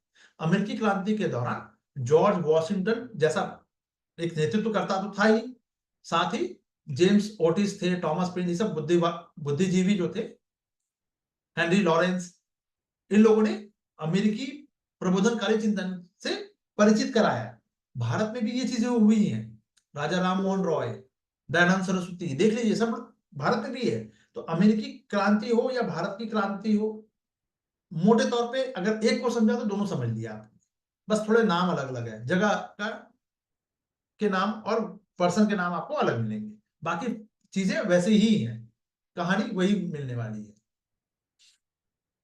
तो मानवाधिकार की बात हुई, ठीक है, मुक्त व्यापार, लोकतंत्र जैसे विचार लोकप्रिय हुए, और अमेरिकियों ने ब्रिटिश जो इंटरफेयर है उसके विरुद्ध आवाज उठाई, नारा दिया कि हमारा तो प्रतिनिधित्व ब्रिटिश संसद में है ही नहीं, तो जब प्रतिनिधित्व ही नहीं है तो कर नहीं, टैक्स क्यों ले रहे हो भैया, हमने तो चुन के नहीं भेजा आपको, तो जब हमारा रिप्रेजेंटेशन है ही नहीं तो टैक्स कैसे इंपोज आप कर सकते हैं। तो ब्रिटिश संसद में कोई अमेरिकी नहीं बैठता है तो उसे कर लगाने का, अमेरिका पे कर लगाने का अधिकार नहीं है। तो अमेरिकी मध्यम वर्ग ने प्रतिनिधित्व की मांग की। प्रतिनिधित्व मतलब हमारा भी रिप्रेजेंटेशन होना चाहिए, यानी एक संवैधानिक प्रश्न को उठाया, क्वेश्चन रेज किया कि भाई हमारे यहां से भी लोगों को चुन के भेजिए, अपने संसद में बैठाइए। तो अमेरिकी संविधान के प्रावधान में मध्यवर्गीय हितों को देखा जा सकता है, जहां संपत्ति के अधिकार को बनाए रखा गया, ठीक है, कि संपत्ति तो है हमारे पास लेकिन वोट डालने का अधिकार नहीं है। तो इस दृष्टि से अमेरिकी क्रांति मध्यवर्गीय स्वरूप दिखाई पड़ता है, लेकिन पूरी तरह से ये सही नहीं कहा जा सकता। क्यों? अभी हम वो भी देखेंगे, क्योंकि और भी विचारधारा है, जैसे भागीदारी समूह है, प्रचार और प्रभाव के स्तर पर ये मध्य वर्ग की सीमा से बाहर निकल जा रही है, इसीलिए इसको पूरी तरह से सही नहीं माना जा सकता। क्रांति में व्यापक जन भागीदारी रही है तो केवल मध्य वर्ग तक ही था सीमित, ऐसा नहीं कहा जा सकता। स्त्री और पुरुष दोनों ने कंधे से कंधा मिलाकर स्वतंत्रता के लिए लड़ाई लड़ी, प्रसार भी व्यापक रहा, गणतंत्र की स्थापना हुई, न्यायपालिका की स्वतंत्रता स्थापित हो गई, धर्मनिरपेक्ष राज्य जैसे जैसे जो बातें हैं ये सभी के लिए महत्व रखती है। तो क्रांति का स्वरूप क्या है? बहुत लोकप्रिय रहा, भारत के लिए वो चीज नहीं थी।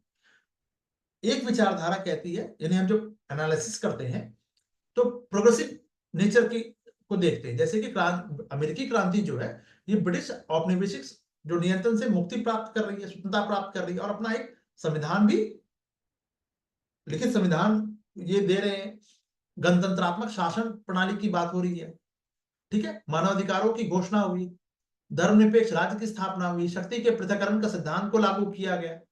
तो इस लिहाज से देखें तो क्रांति का जो नेचर है हमें प्रोग्रेसिव दिखाई पड़ता है, अच्छी अच्छी बातें हैं इसमें। तीसरा जो नेचर है ये क्रांति और स्वतंत्रता संग्राम के रूप में, कि अमेरिकी जो उपनिवेशवादियों ने आरंभ तो किया, पहले तो इन्होंने डिमांड की भैया टैक्स में सुधार करो, हमें रिप्रेजेंटेशन दो, ठीक है, और ऐसा जब ब्रिटिशर्स ने नहीं किया, ब्रिटिश सरकार ने नहीं किया तो अलग होने की घोषणा कर दी। फिर दोनों में युद्ध हुआ, दोनों देशों में, अमेरिका और ब्रिटेन में युद्ध हुआ जिसमें कि अमेरिका विजय हो गया। तो इसे स्वतंत्रता संग्राम के रूप में देखा जाता है।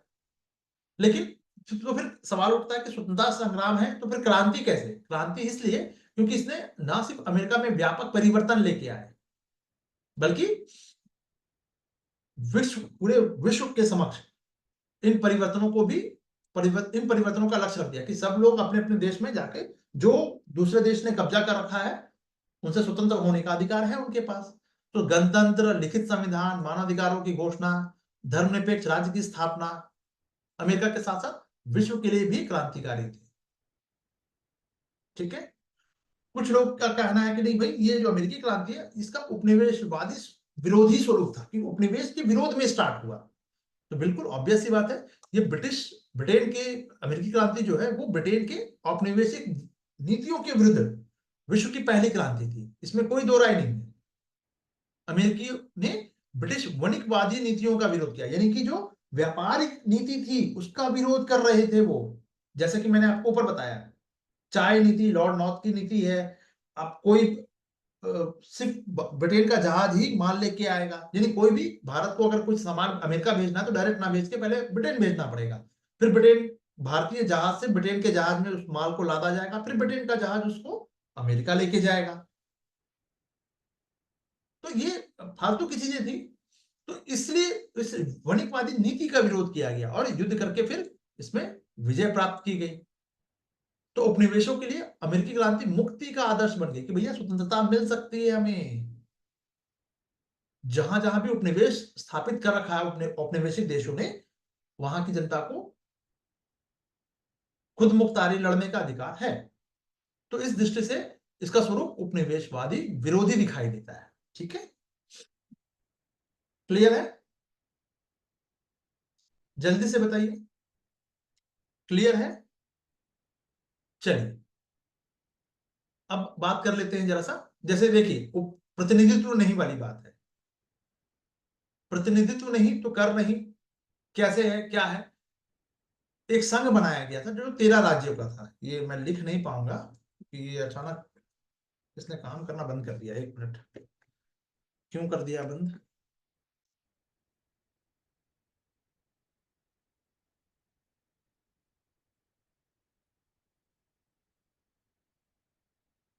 नहीं, मूव तो नहीं कर रहा है ये। आई थिंक बैटरी इसकी समाप्त हुई है शायद, देखना पड़ेगा मुझे। चलिए, तो 13 जो इसका संघ बनाया गया, जो 13 औपनिवेशिक क्षेत्र थे उसका एक संघ बनाया गया। एक जेफरसन है, दूसरा हैमिल्टन है, जो अलग अलग बातों पर एक कमजोर संघ होने की बात करते हैं कि संघ कमजोर होना चाहिए, एक मजबूत संघ की बात करते हैं। सदन में द्विसदनीय होना चाहिए, यानी एक उच्च सदन होना चाहिए, दूसरा राज्यों को समान महत्व दिया गया, प्रत्येक राज्य में को 2 सीट आवंटित किया गया और दोहरी नागरिकता दी गई। और ये दोहरी नागरिकता आज भी कायम है। जैसे आप न्यूयॉर्क के, आपके पास सिटीजनशिप होगा और अमेरिका का भी होगा। भारत में ऐसा नहीं है, भारत में सिर्फ एक है। आप बिहार के या यूपी के नागरिकता नहीं रख सकते, आपके पास केवल एक नागरिकता होगी, वो होगी भारत की नागरिकता, है ना? प्रतिनिधि कैसे दिया जाएगा? प्रतिनिधि सदन ने जनसंख्या के को आधार बनाकर प्रतिनिधियों की संख्या निर्धारित की गई। भारत में ये चीजें लागू हैं। हर 10 लाख पे एक सीट। कुछ याद आया? 2026 तक सीटों की संख्या ऐसी ही रहनी है। इसका बेस बनाया गया है 1971 का। कुछ याद आया? चलिए, अब अमेरिकी संविधान की बात कर लेते हैं कि संविधान कैसे बना भाई, एक एक करके। ठीक है,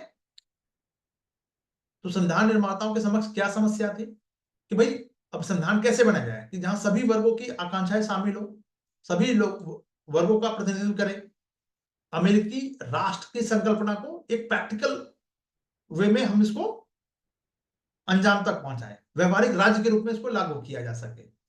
तो राज्य का स्वरूप कैसा होगा, इसको लेकर मतभेद था। एक गुट कह रहा था, जेफरसन, उनका कहना था कि ये प्रजातांत्रिक स्वरूप का समर्थक था। कमजोर केंद्र की बात करते थे कि केंद्र की शक्ति कमजोर रहे और ज्यादा से ज्यादा राज्यों को अधिकार मिले, भूखंडों का आकार बहुत छोटा हो।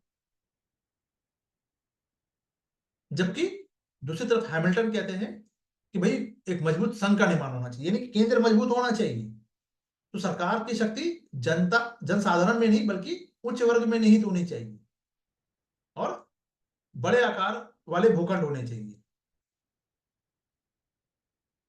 बड़े बड़े स्टेट होने चाहिए, टुकड़ों में बांट, छोटे छोटे टुकड़ों में नहीं बांटना होगा, नहीं चाहिए। ठीक है, तो इस तरह का डिस्प्यूट था। संविधान की विशेषता क्या थी? क्योंकि जितने भी अमेरिकी बस्ती थे, जो 13 बस्तियां थी, उन्होंने एकजुट होकर कार्य किया। कार्य करने के लिए एक संविधान निर्माण, यानी एक प्रोटोकॉल तो होना चाहिए ना, कि कल को मनमर्जी वाली बात ना हो। तो संयुक्त राज्य अमेरिका शब्द का प्रयोग किया गया, यूनाइटेड स्टेट ऑफ अमेरिका की बात की गई और राज्यों को केंद्र से ज्यादा शक्ति प्रदान की गई। भारत में ऐसा नहीं है। ठीक है, तो इन राज्यों को वैदेशिक संबंध बनाने का अधिकार दिया गया, जिसका उद्देश्य था कि राज्य की अपनी पहचान बनी रहे। संघीय सरकार का संचालन के लिए एक संघीय कांग्रेस की स्थापना की गई और यह आरंभ में अमेरिकी राज्यों का परिसंघ था, मतलब कि सब लोग, कोई भी इस संघ से अलग हो सकता है जब चाहे तो। ठीक है, यानी अलग होने का अवसर देता है। तो आज भी ये अमेरिकी संविधान में है कि कोई भी स्टेट अमेरिका से अलग होने का की बात अगर चाहे तो सोच सकता है, लेकिन ये उतना आसान वहां भी नहीं है। भारत में तो ये है ही नहीं, ये स्कोप ही नहीं है। ठीक है, क्योंकि केंद्र शक्तिशाली है। तो इसमें विभिन्न स्वतंत्र राज्य मिलकर ये समझौता कर लेते हैं कि विदेश नीति, रक्षा हो, संचार हो। देखो एक वर्ड है यहाँ पे, 3 वर्ड आए, विदेश नीति, रक्षा और संचार। सेम यही वर्ड भारतीय संविधान में भी, जो अलग अलग राज्यों ने भारत के साथ जो विलय किया था, है ना, भारत में भारतीय संघ में सम्मिलित हुए थे, उनको अलग होने का अधिकार नहीं है।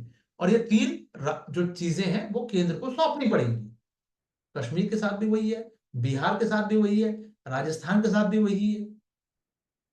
तो एक केंद्रीय शासन व्यवस्था बनाई जाती है इसके लिए, और राज्य को यह स्वतंत्रता होगी कि जब चाहे वो, यानी अमेरिका में ये परिसंघ से अलग हो सकते हैं, भारत में ये चीजें संभव नहीं है। ठीक है, तो ऐसी संरचना देखो स्पष्ट है कि एक संरचना जो संघ संरचना में संघ विनाशी होगा, यानी संघ कभी भी टूट सकता है, किंतु राज्य अविनाशी होंगे, यानी राज्य कभी समाप्त नहीं होंगे। इसलिए आरंभ में अमेरिकी परिसंघ को अविनाशी राज्यों का विनाशी संघ भी कहा गया। अगर ये स्टेटमेंट आ जाए तो आराम से आप लिख सकते हैं। क्यों? क्योंकि राज्यों को ज्यादा पावर दे दी गई, परिसंघ कभी भी टूट सकता था। ठीक है, तो इन प्रावधानों से स्पष्ट है कि संविधान, ये जो अमेरिकी संविधान बना, वो कमजोर केंद्र के रूप में के स्वरूप से युक्त था, वो लैस था। और इतना ही नहीं, राज्यों की इच्छा को सर्वोपरि रखा गया, यानी स्टेट जो चाहेगा वो अपने हिसाब से काम करेगा। तो अपनी आवश्यकता अनुसार आर्थिक प्रशासनिक नियम का निर्माण करने की स्वतंत्रता दी गई अपने अपने। तो अमेरिका में आज भी वहां के स्टेट के कानून अलग है, सेंटर का कानून अलग है, भारत में ऐसा नहीं है। ठीक है, तो इन सीमाओं को देखते हुए युद्ध काल में निर्मित संविधान में सुधारों की आवश्यकता महसूस की गई। यार ऐसे तो बात नहीं बनेगी, युद्ध काल में कर लिया गया कि चलो अब ये पहले युद्ध लड़ लेते हैं, उसके बाद हम देखेंगे। तो 1789 में नए संविधान का निर्माण किया गया। ठीक है, जो अमेरिकी संविधान सभा थे उसने निर्माण किया संविधान का, और उसमें अब कुछ चीजें चेंज की गई। क्या क्या जो चीजें हैं वो चेंज की गई। दो सदनों की जगह अब, पहले जो एक सदनीय था अब उसको दो सदनीय कर दिया गया। निम्न सदन में जनसंख्या के आधार पर राज्यों को प्रतिनिधित्व दिया गया कि जितना आपके पास जनसंख्या होगी उतना आपका प्रतिनिधित्व होगा। उच्च सदन में, यानी भारत में अगर देखिए तो राज्यसभा हो गई, है ना, राज्यों को समान महत्व देते हुए प्रत्येक के लिए 2 सीटें का स्थान निर्धारित कर दिया गया। राज्य का प्रमुख जनता द्वारा निर्वाचित होगा, हमारे देश में भी वही है। इसी तरह से संपूर्ण कार्यपालिका शक्ति राष्ट्रपति के पास होगी। आज भी ये चीजें अमेरिका में है, और वहां पे महाभियोग से हटाने की प्रक्रिया भी है, हमारे यहां भी है। बट हमारे यहां पे ये केवल रबर स्टैंप की तरह काम करती है। राज्यों की पहचान को महत्व देते हुए वहां पे दोहरी नागरिकता के प्रावधान को लाया गया। संविधान संशोधन की प्रक्रिया में राज्य की भूमिका भी निर्धारित की गई। तो हमारे यहाँ पे दोहरी नागरिकता तो नहीं है, सिंगल एकल नागरिकता है, लेकिन संविधान संशोधन की प्रक्रिया में राज्य शामिल होंगे। ठीक है, मानवाधिकारों की घोषणा की गई जिसमें संपत्ति का अधिकार शामिल था कि आपकी संपत्ति जो बना के रखी गई है उसको एक्वायर छीनी नहीं जाएगी। तो पहले भारतीय संविधान में भी मूल अधिकार में था ये, इसको बाद में 1976 में चेंज किया गया और कानूनी अधिकार बना दिया गया। मूल अधिकार से अब ये भारत में संपत्ति का जो अधिकार है वो कानूनी अधिकार है 300A में। मैं इसको लिख नहीं पाऊंगा अभी क्योंकि ये अभी काम नहीं कर रहा है ना, 300A में है, ये ए है। ठीक है, ये बात समझ में आ गई। तो संविधान की यह सीमा रही कि मानवाधिकारों की घोषणा तो की गई, लेकिन दास जो थे, जिसको स्लेव को बनाए रखा गया, उनको उनके मानवाधिकार की बात नहीं की गई, उनको एज इट इज बनाए रखा गया।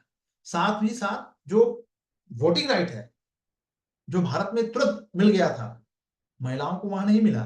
और आज की डेट में अगर हम बात करें तो अभी तक अमेरिका में कोई भी महिला राष्ट्रपति नहीं बनी है। अश्वेत तो बन गए हैं बराक ओबामा, लेकिन महिला राष्ट्रपति नहीं बनी, ये भी ध्यान रखिएगा। तो कुछ मामलों में हम अमेरिका से भी आगे हैं। तो संविधान को निर्माण के प्रेरक तत्व कौन कौन थे? तो वही मानवाधिकारों को बनाए रखने के लिए, जनता की संप्रभुता को सुनिश्चित करने के लिए गणतंत्रात्मक शासन प्रणाली का निर्माण किया गया। शासन व्यवस्था निरंकुश ना हो जाए, जनता का अधिकार सुरक्षित रहे, इसलिए शक्ति के पृथक्करण के सिद्धांत को लागू किया गया कि भाई एक जो बॉडी है वो संविधान का निर्माण, संविधान के प्रावधानों का कानून बनाएगी, दूसरा उस कानून को एग्जीक्यूट करेगी और न्यायपालिका उसकी व्याख्या करेगी। भारत में भी यही हुआ। तो इसी क्रम में स्वतंत्र न्यायपालिका का निर्माण हुआ, एज इट इज भारत में भी है। तो संघीय प्रणाली के सफल संचालन के लिए एक शक्तिशाली केंद्र की बात की गई, भारत में भी है। राज्यों की स्वतंत्र पहचान बनाए रखने पर बल दिया गया। हमारे यहाँ पे ये चीज नहीं किया कि राज्य का अपना स्वतंत्र अस्तित्व रहे। राज्य का अस्तित्व रहेगा, बिल्कुल रहेगा, लेकिन आवश्यकता अनुसार राज्यों को काट छाट भी किया जा सकता है, उसके सीमा में परिवर्तन किया जा सकता है अगर राज्य ऐसा चाहे तो। ठीक है, क्योंकि स्वतंत्रता संघर्ष में राज्यों ने मिलकर हिस्सा लिया था, इसलिए उनके पहचान को, अस्तित्व को बनाए रखने की बात कही गई। ठीक है, ब्रिटेन में मौजूद जो संवैधानिक शासन था, नागरिक अधिकार थे, द्विसंज्ञात्मक जो विधायिका की उपस्थिति, ये सबसे प्रेरित होकर अमेरिकी संविधान में ये प्रावधान रखा गया। और भारतीय संविधान जो को अगर हम निकट से देखना चाहें तो हम इसको कंपेयर कर लेते हैं ब्रिटिश शासन व्यवस्था से, क्योंकि हमारे यहाँ पे संसदीय शासन व्यवस्था है, अमेरिका में ये अध्यक्षात्मक शासन व्यवस्था है। ठीक है, हमारे यहाँ पे प्रधानमंत्री कार्यपालिका हेड है, वहां पे राष्ट्रपति है अमेरिका। क्लियर? तुलनात्मक रूप से इसलिए इतना बता रहा हूं, बार बार चीजें कर दे रहा हूं, ताकि जब क्वेश्चन आए तो आप इसको डील कर पाएंगे। मल्टीपल टाइम्स यूट्यूब में अपलोड हो जाएगा, इसको मल्टीपल टाइम सुनिएगा, पहले पढ़िएगा, फिर क्लास आइए सुनिए, तब थोड़ा आपके दिमाग खुलेंगे अगर सीरियस है तो। बाकी नहीं तो आपकी मर्जी। पड़ोसी की शादी में आपको हमेशा निमंत्रण मिलता रहेगा। चलिए, तो अमेरिकी संविधान एक आर्थिक दस्तावेज के रूप में, क्या हम इसको आर्थिक, चार्ल्स बेयर ने कहा है इसको, क्योंकि संविधान निर्माताओं ने वर्गीय संरचना और सभी के हितों का, जो अपर क्लास है उनके हितों को ध्यान में रखते हुए संविधान का निर्माण किया। तो चार्ल्स बेयर ने कह दिया इसको आर्थिक दस्तावेज, और इस पक्ष में तर्क देते हुए उन्होंने कहा कि संविधान निर्माता ने आर्थिक हितों से परिचालित थे, विशेष वर्ग का प्रतिनिधित्व करते थे, आम जनता का नहीं, क्योंकि उसमें उस संविधान सभा में, अमेरिकी संविधान सभा में 24 महाजन थे, 15 दासों के मालिक थे, 14 सट्टेबाज थे, ये सब व्यवसायिक और व्यवसाय वगैरह शामिल थे। भारतीय संविधान में ऐसा कोई था नहीं।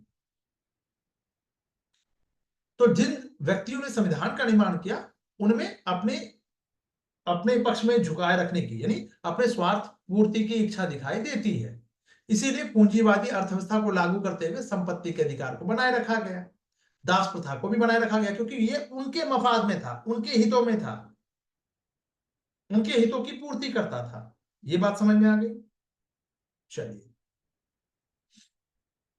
इसीलिए फॉरेस्ट मैकडोनल्ड ने कहा है, नाम याद रखिएगा, पर इसके अगेंस्ट में फॉरेस्ट मैकडोनल्ड कहते हैं, ये नाम इंपॉर्टेंट है, मेंशन करना पड़ेगा और अंडरलाइन कर दीजिएगा, जब भी आंसर लिखिएगा इसको अंडरलाइन जरूर कीजिएगा कोट करके। ठीक है,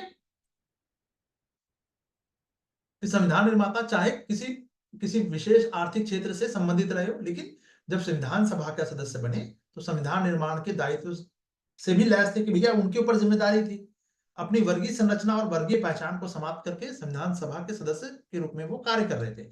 कुछ इसी प्रकार की बात हमारे भारतीय संविधान सभा के बारे में भी कही जाती है, और यही तर्क दिया जाता है, सेम तर्क है, कोई अलग नहीं है, एनसीईआरटी की लाइन है ये। ठीक है, चलिए, तो यदि संविधान में कुछ वर्गों का ही प्रतिनिधित्व होता या खाली अपने हित की बात कर रहे होते तो अमेरिका के उत्तरी और दक्षिणी भाग में समान रूप से यह लागू नहीं हो पाता, जहां पे जनसंख्या जो किसान और श्रमिक भी मौजूद थे। यदि ऐसा होता, इसके विरुद्ध में तर्क दिया जा रहा है, तो जगह जगह विरोध हो जाता अगर ऐसा होता, पर ऐसा हुआ नहीं, सभी लोगों ने शांतिपूर्वक संविधान सभा को स्वीकार भी किया। तो यही तर्क भारतीय संविधान के प्रति भी दिया जाता, सेम यही तर्क। तो दोनों जगह कॉमन हो गया, पढ़ना एक ही जगह है, दोनों जगह काम बन गया आपका। अच्छा, तो निष्कर्ष के रूप में हम क्या कर सकते हैं, चार्ल्स बेयर ने जो मुद्दे उठाए हैं वो महत्वपूर्ण तो है, कि संविधान का स्वरूप के निर्धारण को लेकर हमें विचार करने को प्रेरित किया। कहा गया कि जनता संप्रभु, जनता की जो संप्रभुता, संप्रभुता का मतलब सुप्रीम पावर, सबसे ज्यादा जो अधिकार है वो जनता के हाथों में ही होगा। जनता जैसे चाहेगी शासन व्यवस्था चलाएगी अपने प्रतिनिधित्व के माध्यम से, गणतंत्रात्मक शासन व्यवस्था होगी, धर्मनिरपेक्ष होगा, न्यायपालिका की स्वतंत्रता, कुछ जैसे बिंदु है, उसको केवल आर्थिक अगर दस्तावेज कहते हैं तो ऐसा नहीं है, उस सीमाओं से बियॉन्ड जाते हैं। तो ये आरोप लगाना, अगर ये स्टेटमेंट आ जाए कि क्या अमेरिकी संविधान को आर्थिक दस्तावेज कहना उपयुक्त रहेगा, तो जवाब है नहीं। क्लियर हो गया? कंपैरिजन भी हो सकता है, ठीक है। अब ये नया टॉपिक जो है ये हम अगली क्लास में, नेक्स्ट क्लास में करेंगे, ठीक है। अब यहां तक कोई समस्या है तो आप लोग मुझे बताइए। ये हमारा एक टॉपिक पूरा कंप्लीट हो गया है। अब हम पढ़ेंगे अगली क्लास में अमेरिकी ग्रेव, पढ़ के आइएगा। किसी को कुछ कहना है तो बताइए। चल, okay guys, bye for now.